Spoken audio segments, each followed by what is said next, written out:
You know, a lot of times on existing properties with more mature fruit trees, when a person moves in and basically inherits that tree from the former owners, I will often get asked questions like, should I remove the tree because it has these large sections that have died out? I mean, look at some of the dieback, the old sunskull that was damaged on this tree. In this case, this, from my hand out, is completely dead. This stem right here is not producing any living foliage.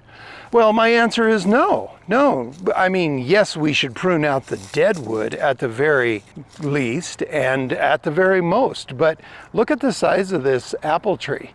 And it produced quite significantly this year, but this tree has a lot of life left in it. It's amazing how much a apple tree can go ahead and continue to be very productive with some of those older, dead, affected branches. So just because you have a dead branch in a tree doesn't necessarily mean that it's time to remove the tree.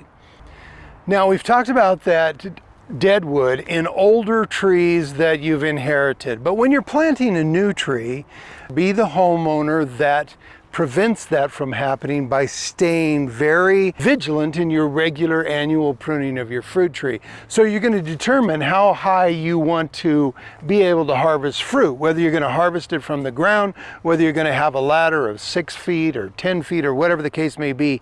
And then remember, having a fruit tree is typically all about the fruit and not the ornamental pruning, not growing some big shade tree. You want to harvest the fruit.